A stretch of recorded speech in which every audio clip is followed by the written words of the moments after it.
Hey guys, happy Thursday. How is everyone today?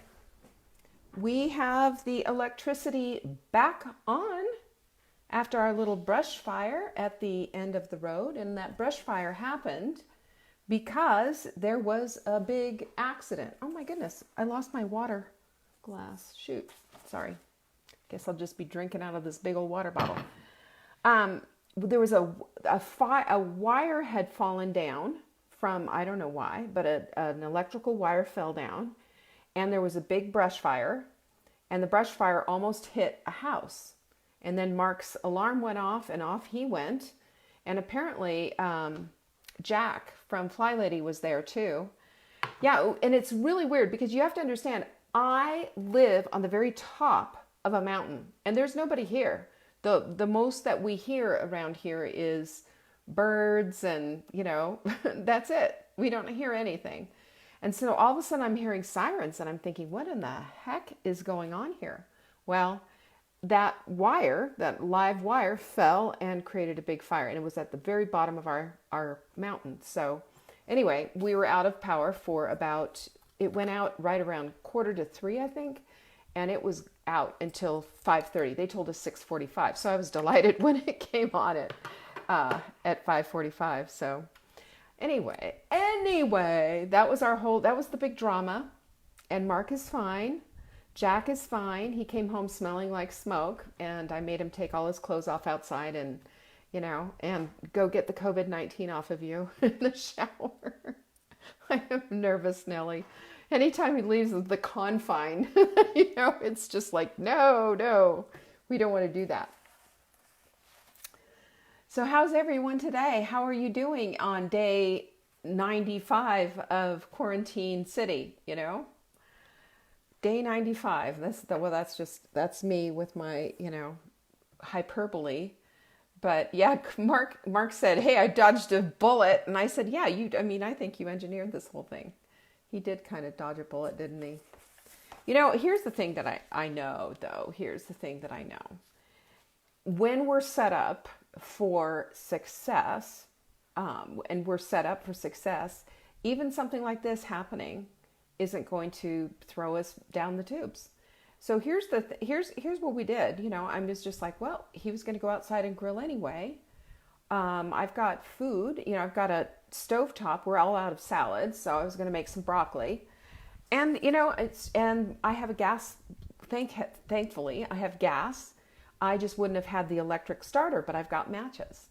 So it was just like, okay, this is going to work just fine. And we have a generator for the water pump because we are on a well.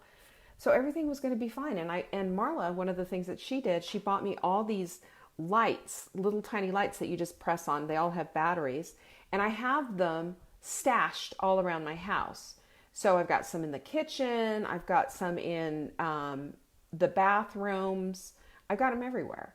And I was going to be, well, if it's dark, then we'll just turn on those little lights and, sing, not watch TV, not do anything.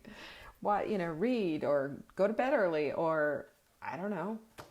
Anyway, we can all survive this. This is not the apocalypse. This is just a sheer inconvenience is all it is. And we all have to deal with inconvenience. And this is like the biggest inconvenience dealing with all of this, isn't it? But, that might be true. But I always look at things from the situation of where's the problem and how do I figure it out? So there's a gal that I can't say her name worth beans. Kara Lowenthal, I think is her name. But she's got this whole methodology of working through problems, and it's all based on your thoughts. And this is one of the reasons why I really love her stuff. It's all based on your thoughts. And when we understand what our whole thought process is and what our thoughts cause, and how our thoughts cause either action or inaction, and the way that we feel, the feeling is a body reflex kind of a thing. It's the feeling is not the thought. They're separate. And when we go too much and put too much, stock in our feelings, and we're led around by our feelings instead of our thoughts, boy, do we make some big mistakes. right? Amen. I can surely tell you that. So anyway, I really love this because I always look at things from a perspective of divorcing myself from the situation for just a minute and giving myself the 30-foot view. What's going on here? Where are we with this whole thing? How can we, how can we deal with this? How do you deal with the dark hair? You wear your hair up in a ponytail like I have all the time. How do we, what are the things that we can do with the problems that we have? And it always points back to, it's the little things, right? It is the little things. A long time ago, we had one of our quotes was, little hinges swing big doors. And the thought was, and I really broke it down and I kind of dragged you through the mud on this one, was just how important those hinges are. The door is the thing that keeps, that closes, right? The door is the thing that is the safety valve and keeps the security of your home. But without those hinges, that door is worthless.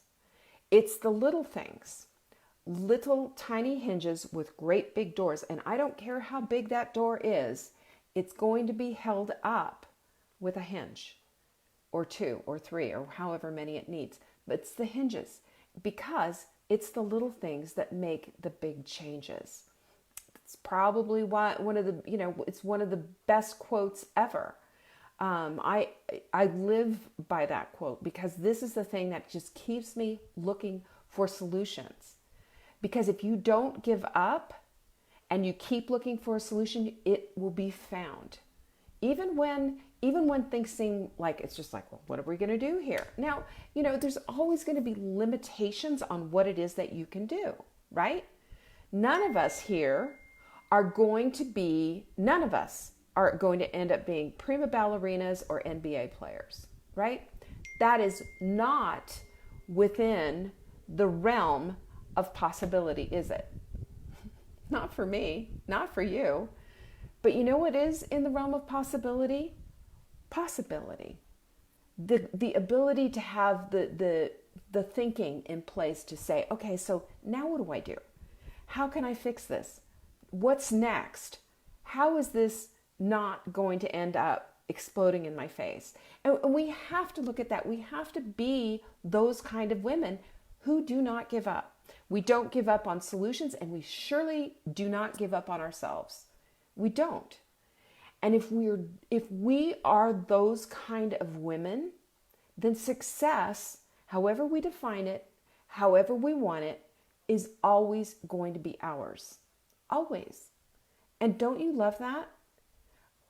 Ringing, we talked about the hand ringers in our lives. If you had a mother who was a hand ringer, you know exactly what I'm talking about. If you yourself have seen yourself get caught up in whatever, whether it's fear, whether it's control, whether it's fill in the blank, whether it's blame shifting, whether it's somebody doing this and you not doing that, or feeling like, oh my gosh, is this ever going to come to an end? The point is this.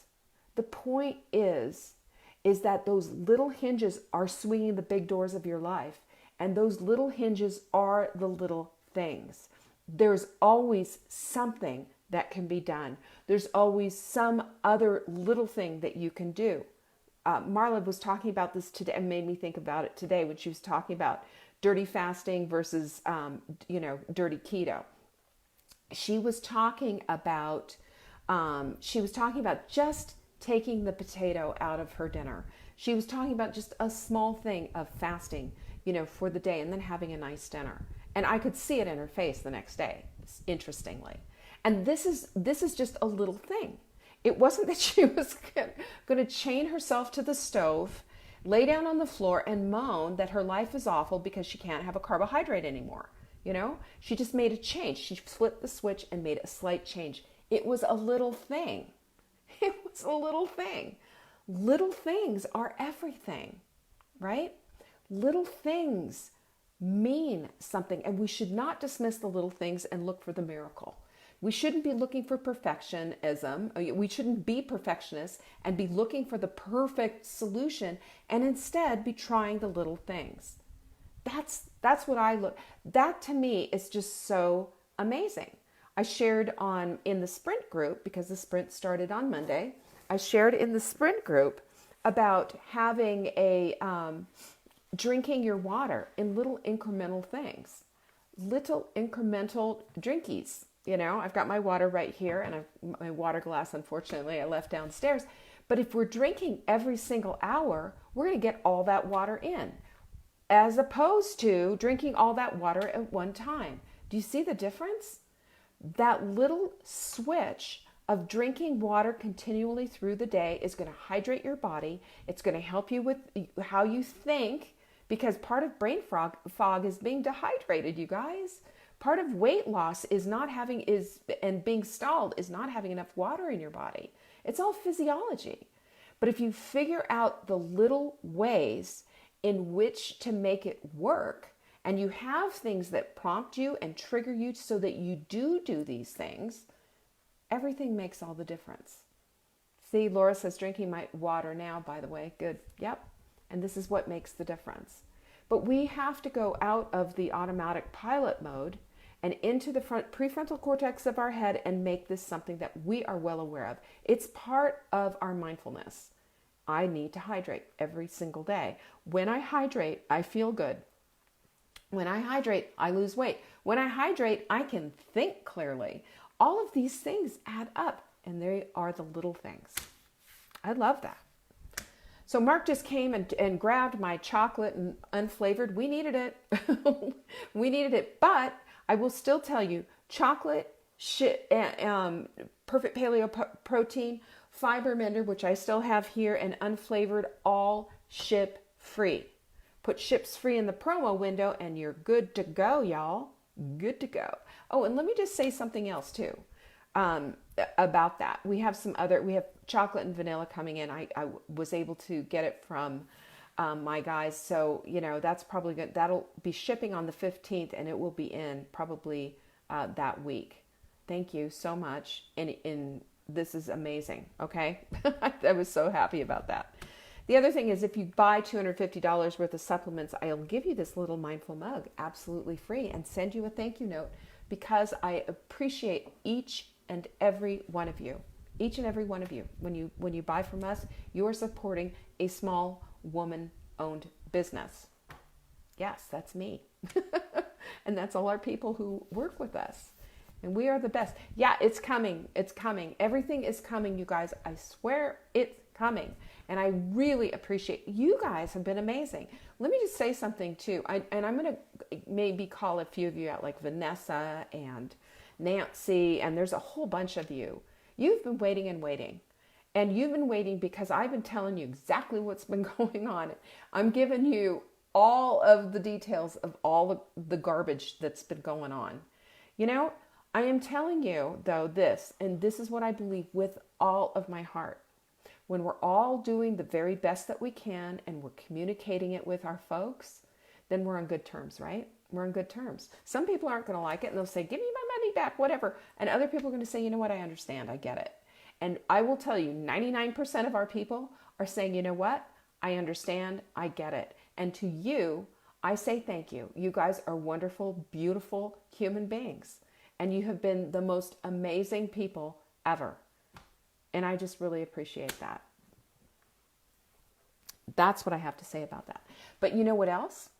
On April 18th, which is not this Saturday, but the Saturday after that, I can hardly believe it, we are having our full bloom event. If you go to savingdinner.com/bloom, you'll see it. You'll see all the details. And we had a link up there that just was like, didn't really tell you much. I showed you the platform that was going to get you to the places that you wanted to go. It showed you the platform, the crowd. We're using Crowdcast, which is cool because we'll be able to see each other, But Full Bloom is for women who want to live their legacy now. They want their best life. They're not waiting. This coronavirus has nothing to do with how you're going to live your life now, right? One day we'll get out of the house. I promise you. I promise you.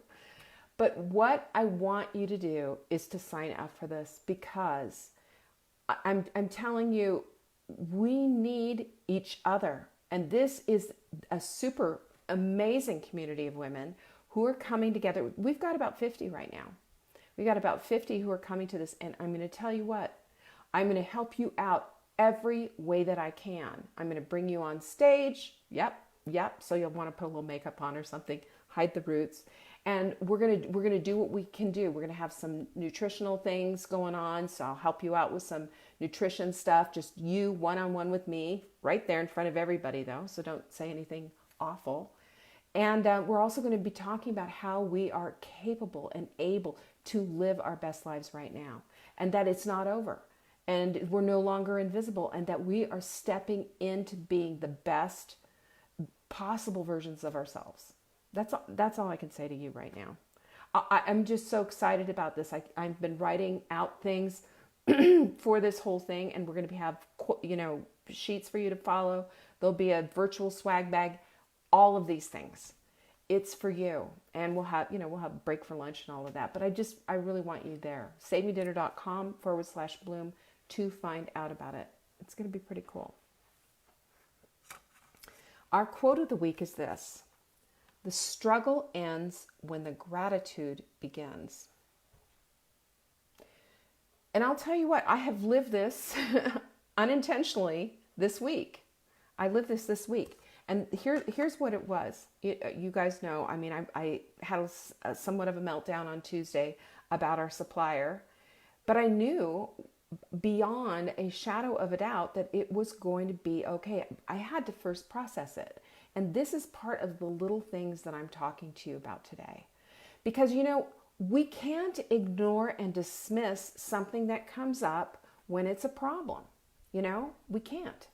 We have to be big girls, pull up our big girl panties and take a look. What's going on here?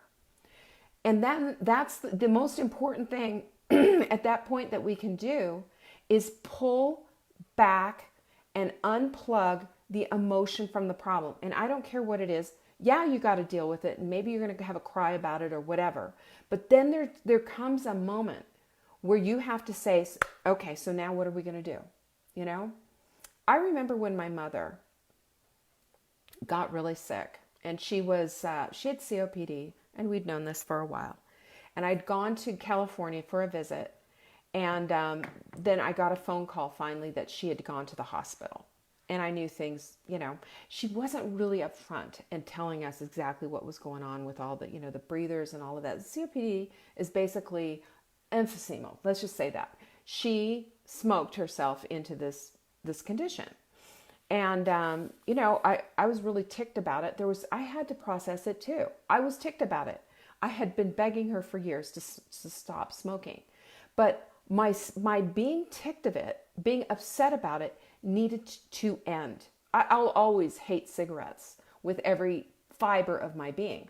But at one point, you have to put aside how you feel about something so that you can be solution oriented. And we all need this right now. We need this skill set to be solution oriented and to be making the little changes and doing the little things in order to make our lives better for the things that we can control. So when I flew out to California, I was living in Charlotte at the time, North Carolina. I flew out to California and, I started to deal with things. And I started to ask my mother some really pointed questions. And I made some pretty big decisions. She needed care. I was on the other side of the country. She needed to come here.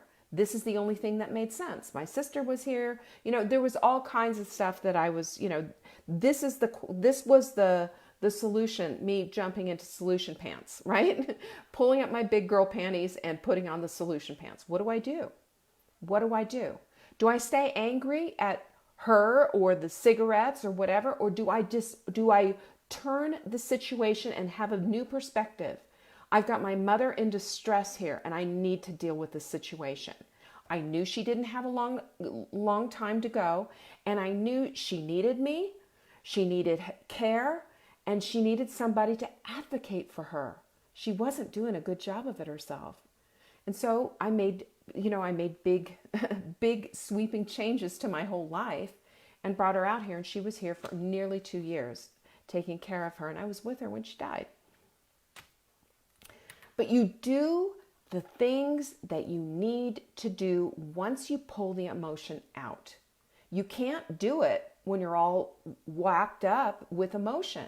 You know, how effective would I be if I was constantly putting my mother down because you smoked cigarettes? This is why we're in this situation. Is that loving? Is that kind? Is that helpful? Or, you know, at some point, that milk was spilled. You know, that milk was spilled. It was time for the cleanup.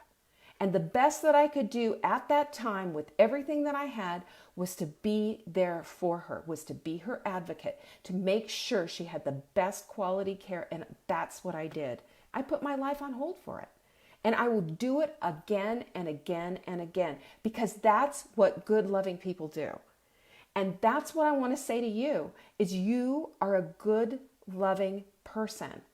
Do not get wrapped up with the things that are out of your control and get into the weeds, all wrapped up emotionally and thinking that, you know, life is just handing you a big, you know, basket of poop.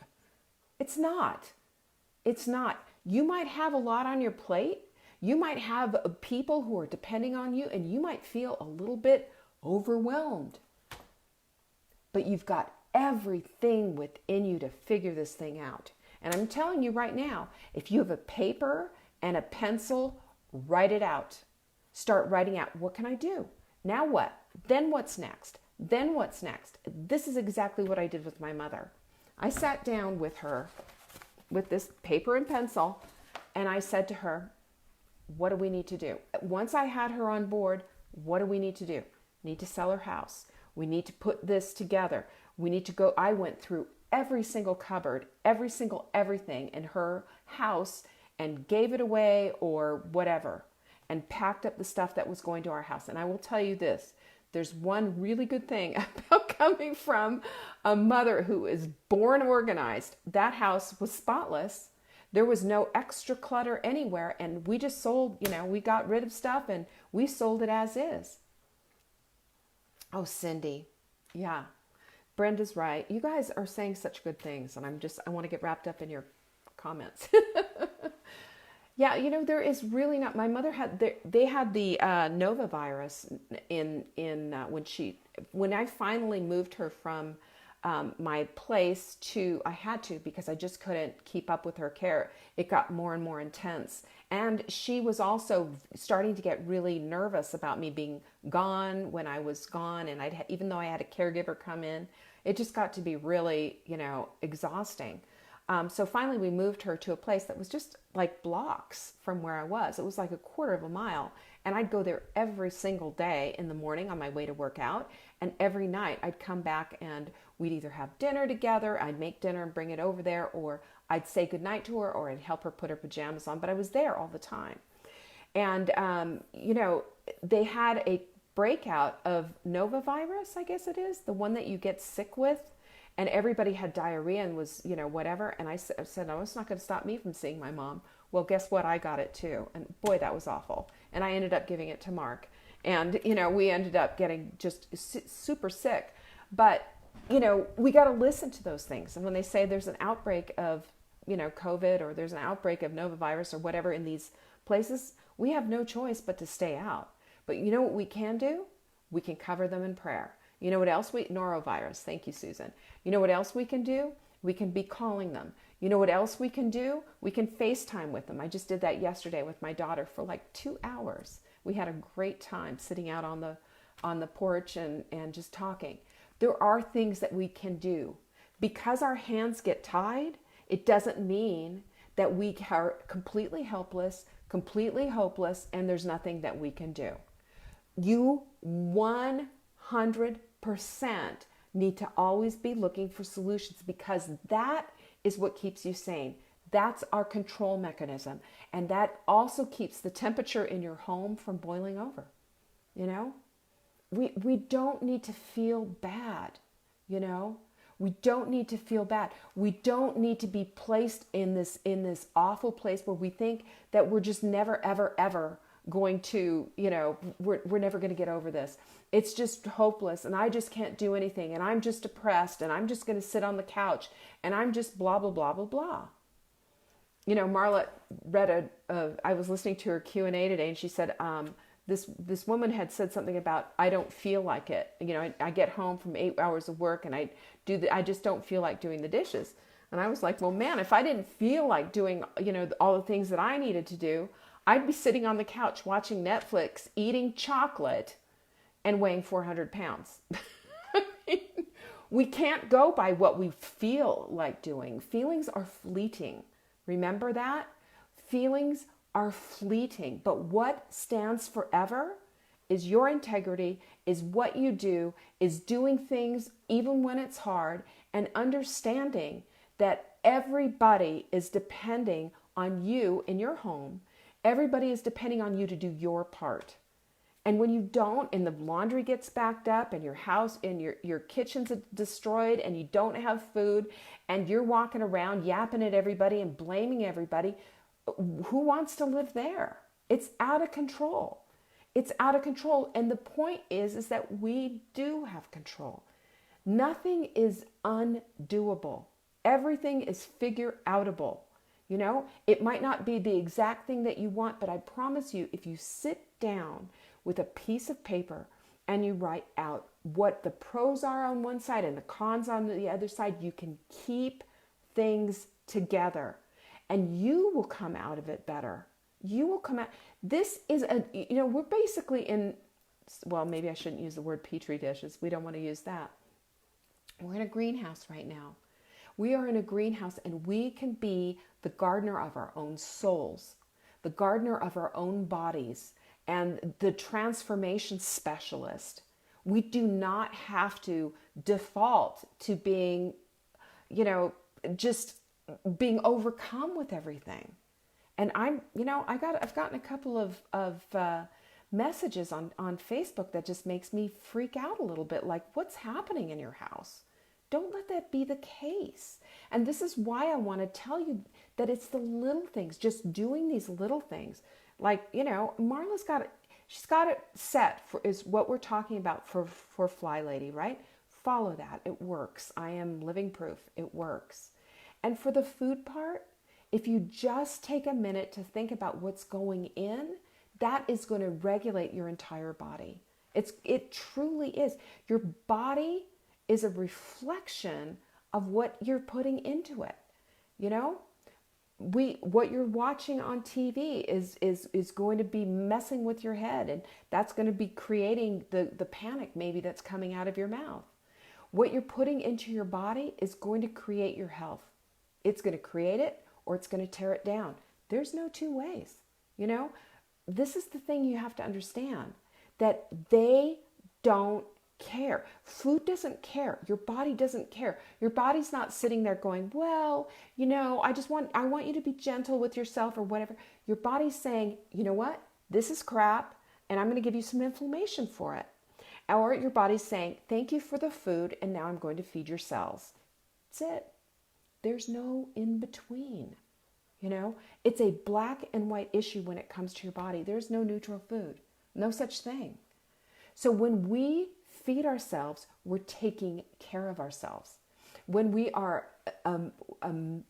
mindful of our body's immune system and know that 70% of it resides in our gut, we're going to be drinking that bone broth. You betcha. We're going to be doing our L-glutamine. We're going to be doing all the things that we can do in order to support our bodies. Because I'm going to tell you right now, you think, that your health is just like whatever. You need to understand that your immune system is everything right now. It's everything. And it's people's immune system going berserk in these hospitals. These are the ones that are dying. So you baby that immune system. Back away from the carbs. Back away from the sugar.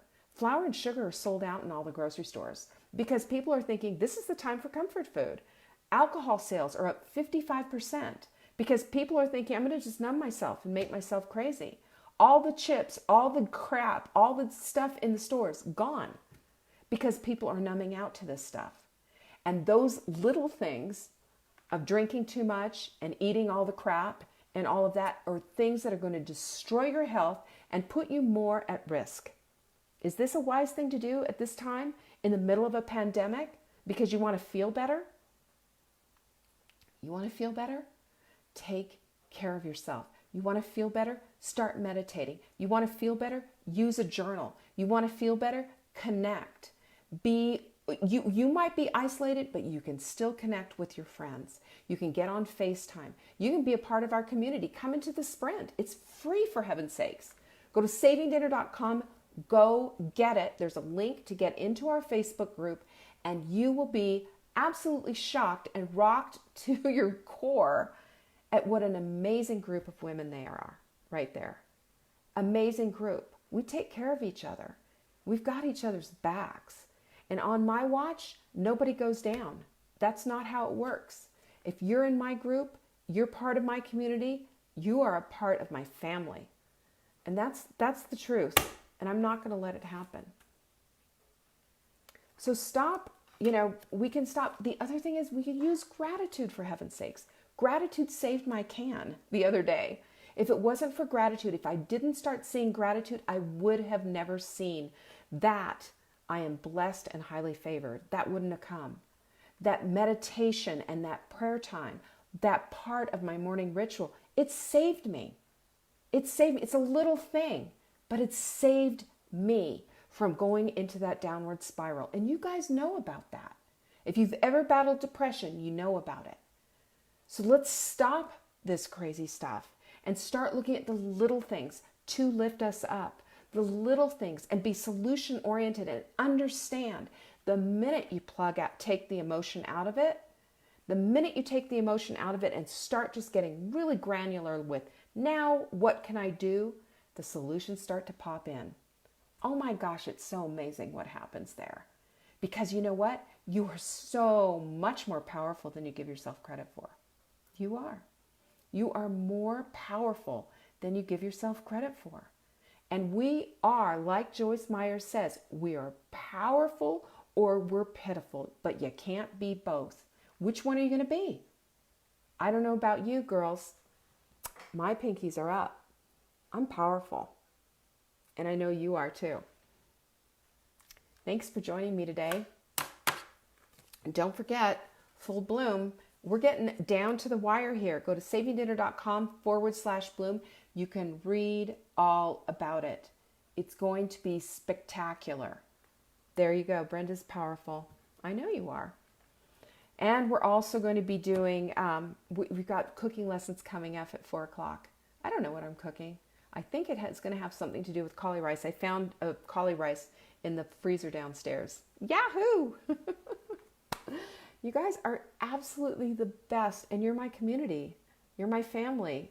I love you, and I appreciate you. Thanks for sharing this. Thanks for supporting Saving Dinner.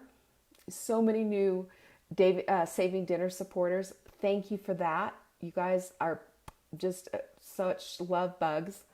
And we're going to talk about some planning tomorrow and how to really create the life you want to live. Because honestly, we're going